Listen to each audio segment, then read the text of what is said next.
Jeżeli szukacie motocykla Naked Bike'a pojemności 900, no to stoicie przed bardzo trudnym dylematem. Wybrać motocykl zajebisty czy zajebisty motocykl, ponieważ na rynku w tej kategorii rządzi dwóch gości.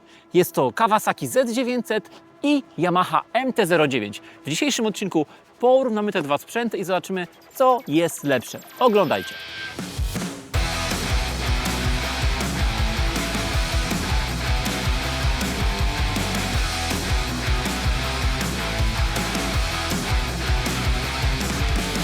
Słuchajcie, na początku trochę historii co do tych dwóch wspaniałych motocykli, dwóch pięknych nakedów, które na pewno na rynku są najbardziej rozpoznawalne w tej kategorii 900. Jeżeli chodzi o Kawasaki, Kawasaki ma troszkę dłuższą historię niż Yamaha. Zaczęła się w 2004 roku od modelu Z750, gdzie 4 cylindry, już podobna konstrukcja pojawiła się i od razu rozpalała użytkowników początkujących oraz użytkowników, którzy oczekują motocykla z pazurem, oczekują od motocykla adrenaliny, rozpalała do czerwoności. W 2013 roku pojawia się Z800, silnik rośnie mocą, rośnie pojemnością, a następnie pojawia się Z900. 2025 rok przynosi nam najnowszą odsłonę Z900 w tej oto pięknej linii.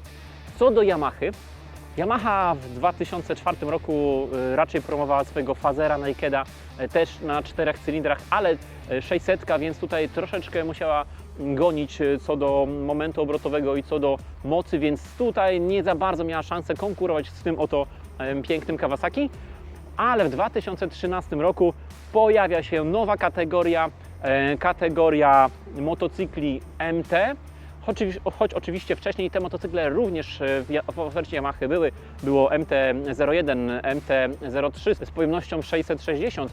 Natomiast silnik CP3 pojawia się w modelu MT-09 w 2013 roku i od razu mocno wbija się na rynek z prawdziwą rewolucją silnikową, rewolucją momentu obrotowego i z niesamowitą jednostką, która rozpala do czerwoności użytkowników, którzy lubią jazdę z pazurem, którzy lubią charakterne motocykle z masą momentu obrotowego, z masą takiego kopa.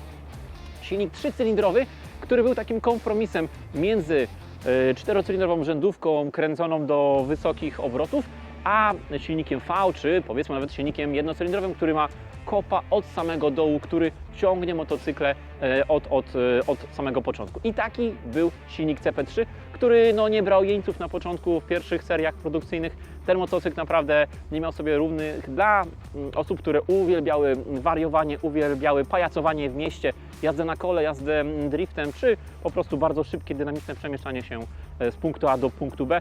Oczywiście przy użytku typowo miejskim, bo nie ma co ukrywać, że te motocykle do tego celu się idealnie nadają i właściwie do tego celu są stworzone. Patrząc na te maszyny, porównajmy sobie, jak są zrobione, co w jednym, a co w drugim motocyklu jest lepsze, a co jest gorsze. Zacznijmy od silników. Tak jak wspomniałem, jeżeli chodzi o Yamahę, znany i lubiany silnik CP3, który przeszedł przez te swoje parę lat pewne zmiany. Największą zmianą było zwiększenie pojemności z 850 cm3 do aktualnej 890, więc mamy tutaj niecałe 900 cm3. Ten silnik generuje 119 koni mechanicznych przy 10 tysiącach obrotów i generuje 94 N momentu obrotowego przy jakichś 7,5 tysiącach obrotów. Są to bardzo fajne parametry, szczególnie przy 3 cylindrach, gdzie faktycznie silnik generuje bardzo liniową i bardzo równą charakterystykę pracy i ten power jest praktycznie przez cały czas. I to wyróżnia silniki 3-cylindrowe względem silników 4-cylindrowych, gdzie faktycznie silniki 4-cylindrowe muszą być nakręcone na troszkę wyższe obroty, żeby ta moc się pojawiła. Tutaj w tym silniku jest bardzo równa charakterystyka pracy. Power od samego dołu ciągnie bardzo, bardzo równo. Oczywiście, jeżeli chodzi o minusy tego silnika, no to też jakieś się przez te lata zdarzały. Choć silnik bardzo trwały, bardzo lubiany, na pewno nie generuje aż tak wysokiej kultury pracy jak silniki 4-cylindrowe. Nie mamy tej gładkiej, cichej, równiutkiej pracy. Silnik jest taki trochę chrapliwy, charakterny. Te wibracje gdzieś tam się mogą większe pojawiać. Mogą się też pojawiać takie specyficzne dźwięki z tego silnika, szczególnie dźwięk z kosza sprzęgłowego, dość głośny i jakby dla niektórych uważany jako wada, ale to jest bardziej to oznaczam jako cechę tego silnika. Więc motocykl nie pozbawiony jakichś tam mikrowat, ale na pewno ogromnym plusem jest to, że jest to silnik bardzo charakterny, z fajnym momentem obrotowym i z bardzo fajną charakterystyką pracy.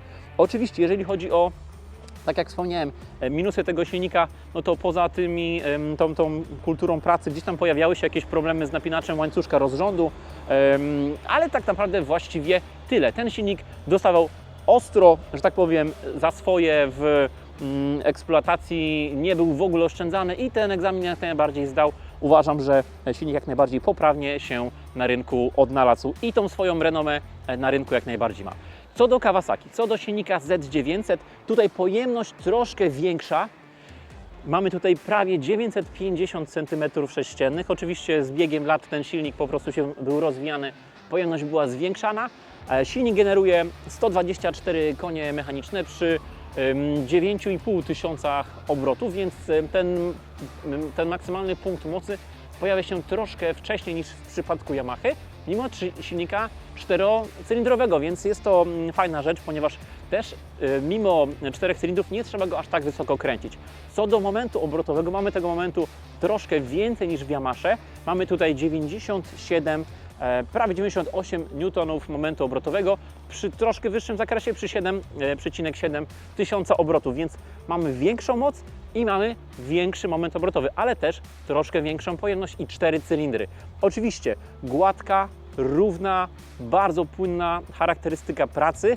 Tutaj oczywiście silnik bardziej elastyczny, przy niższych obrotach wykręcenie biegów jakby nie powoduje tego buczenia, pojawiania się wibracji, tylko ten silnik gładko i równo będzie na te obroty wchodził.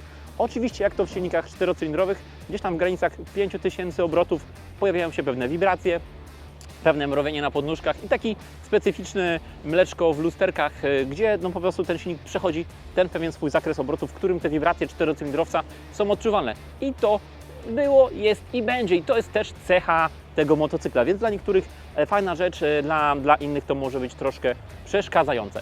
No i oczywiście klasyczna charakterystyka silnika czterocylindrowego, więc im więcej mu obrotów wkręcimy, tym lepiej się zachowuje, tym ta moc jest bardziej wyczuwalna, tym ten power jest większy. Też oczywiście jednostka bardzo sprawdzona, pod kątem awaryjności maszyna świetna, tak naprawdę nie ma tutaj minusów, silnik sprawdzony, nie jest aż tak mocno wyżyłowany jak na swoją pojemność, więc też można powiedzieć, że jest bardzo, bardzo trwały. To tyle, jeżeli chodzi o silniki. Tu jeszcze można sobie porozmawiać o spalaniach, ale tak naprawdę przy takich parametrach te spalania będą no, takie jak styl jazdy, czyli w przypadku MT9 są użytkownicy, którzy potrafią tym silnikiem tak operować, żeby zejść ze spalaniem nawet do 4,5 litra, ale to jest jeżdżenie powiedzmy zgodne z przepisami. Podobnie w ZC900 też granice 5 litrów przy jeździe spokojniej. Przy wykręceniu mocnym tu będziemy mieli 7 i 8 litrów tutaj, no, nawet możemy mieć to spalanie troszkę wyższe z uwagi na jednak te 4 cylindry. Idąc dalej, jeżeli chodzi o ramy, jeżeli chodzi o Yamahę, mamy tutaj ramę aluminiową, jeżeli chodzi o Kawasaki, rama stalowa. Czy to będzie miało jakieś przełożenie na jazdę? No na pewno tak, jeżeli chodzi o sztywność Yamahy, ta rama dobrze współpracuje z tym silnikiem. Obie ramy w obu motocyklach zachowują się bardzo dobrze, powodują, że te motocykle prowadzą się pewnie, bardzo stabilnie. Co uważam za plus porównując ramy tych dwóch motocykli? Oczywiście, jeżeli chodzi o Yamahę, widać, że Yamaha wprowadza bardzo ciekawe, technologiczne, nowoczesne rozwiązania.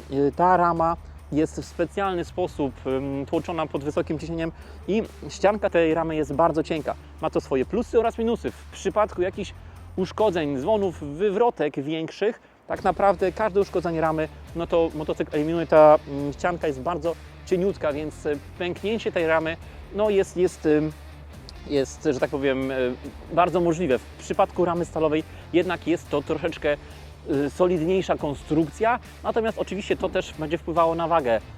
Cienka ścianka aluminiowej ramy powoduje, że ten motocykl będzie lżejszy. W przypadku ramy stalowej ta waga może być troszkę większa. Idąc dalej, co do zawieszeń, mamy tutaj bardzo, bardzo podobne zawieszenia. W przypadku Kawasaki zawieszenie z regulacją napięcia wstępnego sprężyny oraz z regulacją tłumienia, natomiast tylko w jednej ladze. I tu jest oczywiście zawieszenie Showa. W środku zawieszenia tylnego mamy również sprężynę z regulacją napięcia wstępnego sprężyny. Tutaj sobie zwróćcie uwagę, ten duży pierścień do tego służy, nie ma wyprowadzonego tego pokrętła na zewnątrz, czyli tylko tą sprężyną, tą nakrętką będziemy to regulować i oczywiście tłumienie regulowane w tym miejscu. Jeżeli chodzi o Yamaha, sytuacja podobna, mamy również tutaj amortyzator z regulacją napięcia wstępnego sprężyny i w górnej części tę zaślepkę demontujecie, macie dostęp do regulacji tłumienia, więc można powiedzieć, że zawieszenie jakby skonstruowane podobnie, choć w Kawasaki regulacja jest tylko w jednej ladze, w Yamasze regulacja jest w obu lagach, więc to jest powiedzmy na plus dla Yamahy. Jeżeli chodzi o hamulce, Yamaha jak i Kawasaki mają bardzo podobne układy, monobloki, zaciski hamulcowe montowane radialnie, czterotłoczkowe, duża tarcza hamulcowa, ani w Yamasze, ani w Kawasaki nie ma przewodów hamulcowych w oplocie stalowym. Te elementy dostaniecie dopiero w wersjach SP i w wersji SE. Tutaj przewody gumowe. Na plus dla Yamahy bardzo dobra pompa hamulcowa Brembo, montowana radialnie, więc tutaj siła hamowania lepiej dozowalna, plus dla Yamahy za to rozwiązanie. Oczywiście esteci powiedzą, że rozwiązanie zbiorniczka wyrównawczego płynu hamulcowego zrobione w ten sposób jest ładniejsze niż ten kubek na mocz, który jest montowany w pompach radialnych. Oczywiście grawitacyjnie ten płyn spływa, więc takie rozwiązanie jest zastosowane. To też poprawia temperaturę cieczy płynu hamulcowego, ale wygląda na pewno gorzej. W najnowszym modelu MT-09 ten zbiorniczek jest przyciemniony, tak jak w poprzednich wersjach SP, więc to na pewno wpłynęło na poprawienie wizualne tego elementu, ale tutaj nie będziemy się w tej kwestii spierać, więc plus dla Yamahy za pompę radialną. Według mnie bardzo fajną rzeczą, plusem dla Yamahy jest to, że ma bardzo dobrze zrobione felgi. Te odlewane felgi aluminiowe, raz, że są bardzo ładne, imitują takie właśnie szprychy, ale są też robione w specjalnej technologii, w technologii Yamaha Spin Forage Wheels, czyli to są felgi walcowane na gorąco, które obniżają masę felg, czyli ta masa nieresorowana jest jeszcze mniejsza. W przypadku Kawasaki felga jest również odlewana aluminiowo, ale bez żadnych specjalnych technologii, po prostu fajny, ładny, prosty odlew, który też na pewno nie waży jakiegoś kosmosu, ale nie ma tutaj zastosowanych jakichś super kosmicznych technologii, którymi chwali się na przykład Yamaha. Co do opon, fabryczny Dunlop Sportmax w Kawasaki i Bridgestone Battlax S32 dla Yamahy. Tutaj oczywiście kwestia opon, to jest temat rzeka, tutaj się nie będziemy wypowiadać. Opony tutaj Dunlop, tutaj Bridgestone, więc w obu motocyklach opony na bardzo wysokim poziomie. Jeżeli chodzi o koła tylne, 180 z tyłu w przypadku Kawasaki, jak również 180 z tyłu w przypadku Yamahy, więc są to bardzo, bardzo zbliżone parametry. Idąc dalej, co do parametrów takich jak masa motocykli, tutaj mamy na korzyść Yamahy, ponieważ mamy 194 kg z pełnym zbiornikiem paliwa. Tutaj mamy 212 kg z pełnym zbiornikiem paliwa, więc mamy prawie 20 kg różnicy na korzyść Yamahy. I to są właśnie te rzeczy, o których wspomniałem. Yamaha stosuje jakby bardzo innowacyjne technologie, świetna lekka rama, bardzo lekkie koła, co jakby tą różnicę robi. Ale oczywiście na plus dla Kawasaki jest 17-litrowy zbiornik paliwa kontra 14 w Yamasze. Ta 14, tak powiem Wam, jeżeli jeździmy dynamicznie, to takie 200 km i rezerwa nam się pojawia i dotankowanie co chwilkę na tą stację trzeba wjeżdżać. Tutaj te 3 litry paliwa więcej na pewno poprawiają komfort, jeżeli faktycznie lecimy w weekend na zakręty i nie chcemy co 200 km dotankowywać tego paliwa, więc na pewno plus dla Kawasaki za to, że ten zbiornik paliwa jest większy, mimo tego, że całościowo będzie to zwiększało troszkę masę tego motocykla. Jeżeli chodzi o masę motocykla, oczywiście są to nieduże różnice. Patrząc na katalog, idziemy co jest mocniejsze, co jest lżejsze i tak dalej, tak decydujemy. Natomiast pamiętajmy o tym, że troszkę większa masa może poprawiać stabilność motocykla przy większych prędkościach. Mijamy się z ciężarówką, czy gdzieś podmuch wiatru. Motocykl cięższy będzie zachowywał się bardziej stabilnie. W przypadku lekkiego motocykla do miasta, do świrowania, do podnoszenia przedniego koła, do tej poręczności super. Natomiast oczywiście przy dużych prędkościach ten lekki naked nie będzie tak stabilny. Myślę, że tutaj na plus dla stabilności dla Kawasaki.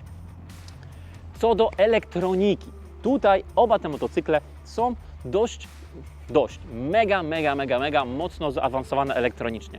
W obu motocyklach mamy IMU, w obu motocyklach jest przepustnica elektroniczna, w obu motocyklach mamy quick shifter w górę i w dół już w standardzie. Jeżeli miałbym porównać, co jest lepsze w jednym czy w drugim, jeżeli chodzi o wyświetlacze tych motocykli, uważam, że plus dla Yamahy za troszkę lepsze przygotowanie tego wyświetlacza. W Kawasaki wyświetlacz jest bardzo ładny, mamy 2 tematy wyświetlacza, w Yamasze mamy 4 tematy tego wyświetlacza. Komunikacja z telefonem komórkowym w Kawasaki jest możliwa, natomiast nie ma możliwości w Polsce ogarniania nawigacji. W Yamasze taka możliwość jak najbardziej jest. Jeżeli Was ciekawi wyświetlacz, chcecie go zobaczyć, zobaczcie w naszym poprzednim już filmie, który już nagraliśmy z Kawasaki Z900, tam szczegóły tego wyświetlacza będziecie mogli sobie obejrzeć. Podobnie jak w przypadku Yamahy również zapraszamy do naszego filmu z MT9, tam też szczegóły tego wyświetlacza są przedstawione. Jeżeli chodzi o tryby jazdy, podobnie i w Kawasaki i w Yamasze te tryby jazdy są z możliwością regulacji, kontrola trakcji, kontrola unoszenia przedniego koła. W przypadku Yamahy na pewno więcej tych parametrów do ustawiania mamy i tutaj na plus dla Yamahy za te rozwiązania. Plusem czy minusem, tutaj ciężko jest to określić, to użytkownicy już musieliby określić. Rozwiązania dość niestandardowe, które są powiedzmy pierwszy raz zastosowane jako patent. Ma być niby ułatwienie, a może być to troszkę pogorszenie takiej funkcjonalności. Mam tutaj na myśli rzeczy, które wprowadza Yamaha w swoich nowych modelach, czyli kierunkowskazy. Kierunkowskazy, które mają funkcję automatycznego wyłączania się. Te kierunkowskazy też szczegółowo opisywaliśmy w modelu MT-07 w naszym poprzednim filmie, jak pojawił się na początku tego sezonu. Kierunkowskazy nie mają tego guzika wyłączania, czyli tego wciśnięcia, do których producenci nas przyzwyczaili. I bardzo często jak się na ten motocykl, ten brak tego wyłącznika powoduje, że ten kierunkowskaz gdzieś tam się świeci i no nie jest to takie intuicyjne. Natomiast jest to automatyczne wyłączanie kierunkowskazu. Chodzi o to, że aby kierunkowskaz się wyłączył, musimy przejechać 150 metrów i musi minąć 15 sekund i ten kierunkowskaz się wyłączy sam. Natomiast jeżeli jedziemy w mieście i mamy skrzyżowanie, to nie zdążymy tych 150 metrów przejechać i ten kierunkowskaz cały czas nam świeci. Więc ten wyłącznik nie jest tak intuicyjny, więc plus dla Kawasaki za rozwiązanie bardziej tradycjonalne. Słuchajcie, tak sobie szybko przelecieliśmy właśnie hamulce, zawieszenia itd., ale też trzeba pracować o stronie wizualnej tych motocykli.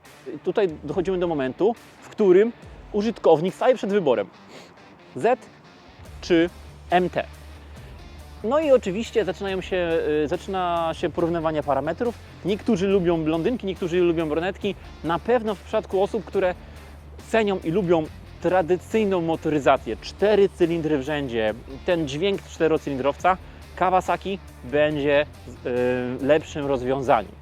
Tutaj podobnie, też tradycyjne rozwiązania, rama stalowa, czy brak takich tam kosmicznych jakichś technologii, to na pewno na korzyść Kawasaki i też na korzyść Kawasaki jest to, że ten motocykl wygląda od lat bardzo dobrze. Zetka ma ten swój charakter, który jest kontynuowany, jest tradycyjnie zastosowany i ta nowa lampa pięknie wygląda, minimalistyczny styl, pękaty, wysoki zbiornik, dość masywny tył, też dość wysoko podniesiona ta część, powoduje, że Zetka wygląda jak Zetka. Ona zawsze ma ten swój, tą swoją linię zachowaną. Wygląda zawsze pięknie, ten motocykl po prostu się podoba. To zawsze powtarzam, Kawasaki potrafi te motocykle wizualnie dopieścić tak, żeby one chwytały za oko. Jeżeli chodzi o Yamahę, Yamaha lubi kontrowersje, Yamaha lubi motocykle niestandardowe. Pierwsze MT-9 było też bardzo specyficzne, natomiast było motocyklem ładnym, motocyklem charakternym. Później zmiana, kolejna generacja, druga generacja 9. Piękny motocykl, na tych kocich oczach wyglądał niesamowicie i to był dla wielu użytkowników najładniejsza 9 na rynku. Następnie Cyklop, masa kontrowersji, masa dyskusji, natomiast wiadomo, co na rynku, o czym się mówi, no jakby o rzeczach, które są niestandardowe, więc tu Yamaha Cyklopem, który według mnie był charakterny, był całkowicie inny od wszystkich motocykli, zapisała się w jakiś sposób w historii. Dla niektórych jednym z najbrzydszych motocykli, dla niektórych jednym z najładniejszych. Natomiast Yamaha wprowadza ten design, który jest troszkę połączeniem tej cyklopowej części światła głównego, ale już tych ładnych świateł pozycyjnych. Motocykl wygląda agresywnie, wygląda ostro, wygląda dynamicznie, wygląda w wielu ocenach lepiej niż jego poprzednik. No i wraca ten charakter naked bike'a, takiego Dark Side of Japan, tego hasła Yamahy, i ten motocykl znowu zaczyna się podobać. Więc jeżeli ktoś jest fanem niesamowitych technologicznych rozwiązań, uważam, że Yamaha zrobiła tutaj lepszą robotę. Więcej elektroniki, więcej ciekawych rozwiązań, takich jak właśnie te kierunkowskazy, czy akcelerator dźwięku, który jest zamontowany tutaj na zbiorniku paliwa. To też sobie w naszym poprzednim filmie możecie zobaczyć, jak to dokładnie funkcjonuje. Czy właśnie ta technologii specjalnie zrobiona rama, piękne koła i tak dalej. Czy ktoś woli jednak pójść w maszynę, która jest bardziej tradycjonalnie skonstruowana, maszyna, która ma ten swój charakter i niezmiennie dobrą i pewną opinię, więc wtedy ZK-900 sprawdzi Wam się lepiej. Tutaj bardzo często trzeba wybrać po prostu oczami, który motocykl podoba się Tobie bardziej, który motocykl jest według Ciebie ładniejszy, na tego się decyduj. Szczególnie, że to są motocykle, które są bardzo rozwijane cenowo. Te motocykle właściwie teraz kosztują tyle samo. Więc dylemat dla użytkowników niemały. Tutaj bardzo często, czy wolimy mocną charakterystykę silnika 3-cylindrowego, czy fajny power silnika 4-cylindrowego. Na koniec ciekawostka, ale jeszcze zapomnieliśmy o wzmiance. Jeżeli jesteście z nami pierwszy raz, zachęcamy do subskrypcji, klikajcie dzwoneczek, komentujcie, no i my będziemy dla Was tworzyć kolejne produkcje. W następnym odcinku, który się pojawi w następnym tygodniu, porównamy sobie motocykle kategorii naked również, ale mniejszej pojemności. Będą to 700, więc tam też ciekawe porównania. Porównamy sobie MT7, porównamy sobie Zeta 650 oraz porównamy sobie 8S od Suzuki. Ciekawostka oczywiście dla osób, które też cenią technologię. Jeżeli chodzi o Yamahę, MT9 jest również wypuszczana w wersji YMT, czyli ze zautomatyzowaną skrzynią biegów, z ciekawym rozwiązaniem takiej automatycznej zmieniarki. Działa to w trybie manualnym, działa to w trybie automatycznym, ale to też ciekawostka, że Yamaha idzie w tym kierunku, rozwija spektrum swoich modeli, wprowadza nowe, ciekawe rozwiązania i na tej podstawie też buduje swoją renomę. Słuchajcie, dziękujemy Wam bardzo za oglądanie. Tak jak wspomniałem, jeżeli jesteście zainteresowani którymś z tych modeli konkretnie, to zapraszamy do naszych produkcji, czy z ZM900, czy z Yamahą MT-09. Obejrzyjcie i sami zdecydujcie, ponieważ naprawdę nie ma tutaj konkretnej odpowiedzi, czy Yamaha, czy Kawasaki. Dziękujemy i do następnego.